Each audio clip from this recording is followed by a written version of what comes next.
What is up? Today I got a toy build for you. I got a comment requesting this from Freaky Skellybone, I believe. What a sick username. But yeah, if you enjoy the video, leave a like. If you have any questions about Pack 2 or Pack 5, leave a comment. Alright, let's get into it. Alright, I was just talking to RevGT about this positioning. But this is the mirror, so this positioning doesn't really make a difference. I position like this for Ant, but in the mirror, it doesn't really matter. It might even be worse positioning in the mirror. I'm just so used to fighting Turtle. And we're just looking for any triples. And I'm fairly comfortable with just playing with tier 2s if I can't find triples. I think it's important skill. It kind of helps when you low roll. But knowing how you can just win with like Toucan, Lemur, Tabby Cat, or Belugas. Even like just hitting Shrimp wouldn't be bad here.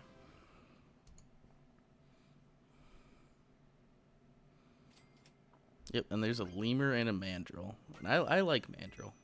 And we get a triple. I think I'm going to take a not gold efficient turn, but just completely set up. I want my stats for my beaver on this mandrill and the hair. Hair in the mirror, kinda mid. It's not bad, just not great. Like, it's pretty good in a turtle, and everywhere else, it's just eh. Like, you can with the buffs where you get like lemons and like good perks over pies or rice is nice. I did front the hair hoping he might have hit garlic, so I could have stole his garlic. I do really like hair if they have like a beetle start, because you're always going to get a meat bone. But most people always take garlic too. Oh, an interesting thing I did, since we're talking about the toy build, I took radio. And it's because I have a hair, I didn't really need the garlic. And I have the mandrill, so when it faints, I'm going to get the radio proc. And it's scaling. It's usually garlic most of the time. And I'm going to steal that garlic and get some good breakpoints from it. And win the round. But yeah, it's not, radio is a rare take. I take it a lot if I have level 2 lemur. But with level 1, it's a rare take. But with mandrills, it's something to keep in mind. Basically, my hope with these mandrills is that I'm going to hit a Mosasaurus. Probably freeze, yep, get the pangolin pill, can combine my mandrills. I want to save my tier ups, not that I have any, but for 7, that way I can hit Mosa.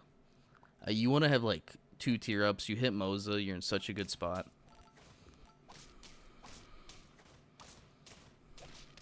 Yeah, we're going to lose this round. And this isn't like a build you should ever really force. You should definitely never force any build, especially this one. It got pretty nerfed. The meta used to be you'd level Ferret into level 2 Balloon, hope to hit Flying Squirrel, go Mandrills, then hit Mosasaurus. But Mosasaurus and Flying Squirrel were nerfed. Mosa losing, how many stats? It lost 1 attack on its scaling, so 2 attacks, it buffs 2 units. And then Flying Squirrel doesn't resummon a toy at level 2 if it's not level 2, which makes it just terrible. It's the worst pet in the pack by far. So this build is just a very rare take. I usually only do it like in this game where if I duck sell onto a lemur or mandrills. Well, really both of them. But since you don't have like the Flying Squirrel to help this build anymore, I really like just going some on board toy, either like lemur or ferret. And on our second tier, we did get the Mosa. And then I had the beluga with the rice. Ooh, baby. This is a lot of gold. What I really like about this toy line with Mandrill and Mosa is the toy breaks in battle, so Mosa isn't just scaling, it's tempo. I didn't hit a good tier up there, so I just take chicken so I can replace with some better units. I'd really like to level this Mandrill, and then I can take Garl, get Melon, and start winning rounds. Because if I want the Mosa tempo, I'm pretty locked. Like, I have to have radio or less. This is at least a level 2 radio. His team is looking pretty saltable. I'm super HP heavy too, so these pies are nice. Yeah, we take Assault on Mosa. We should probably win this round. Because all he has is a Bluebird. If we can get through that, we can win.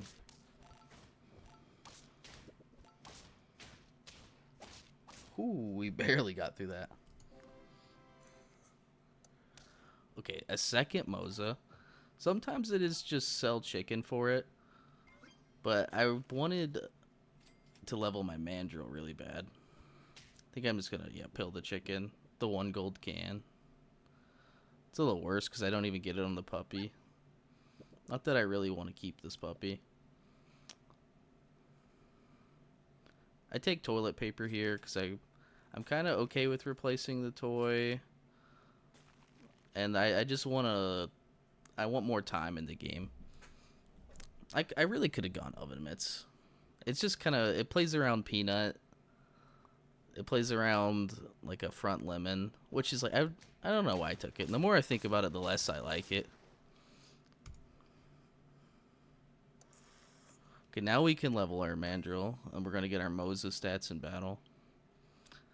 Now this dragon is like an awkwardly spaced dragon. I didn't really have the board space, so I'm just going to take the Sauropod. Yeah, I really should have taken Oven Mitts, because then I'm buying Sauropod too. But I'm buying Sauropod because I'm looking for another good salt target. Now he does have a lot of scaling, so his scaling is completely outmatching ours. Somehow we tie. We could have easily lost there. Yeah, we really, like, for this build to be as effective, we really need the Mosa too. We're, like, losing too many stats.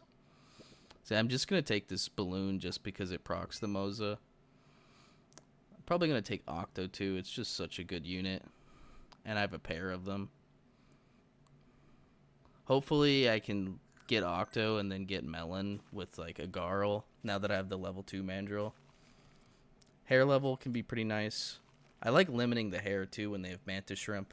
I can absorb that Mantis Shrimp damage and just get a new item from my opponent. He's going to try to Peanut scam us. Oh, 1 HP. Come on. Take our hair level, and it just hands us another Octo. I'm hoping that this Octo can kill like a peanutted unit if he greeds and puts the small units in the front. But he does not. We did kill a steak, but it's not enough. Okay, well now I have to scam a win out pretty quickly here. So I'm going to take my melon, get my melon on Octo. I just have to avoid the peanut on the bluebird or the mantis shrimp. Which hopefully I can do. I also can just hope he didn't get a peanut again. And we're lethal v lethal, so I just take a garlic. It almost never does anything. It probably is still just better to roll, but sometimes when it's lethal v lethal and you don't think there's any chance of tying, just buy whatever's best. And garlic is pretty useless at this point, but there's a chance. And he's actually going to switch to toilet paper and try to scam us that way. But we have the perfect board to counter the toilet paper switch up. Because, yeah, he's going to erase our lemon.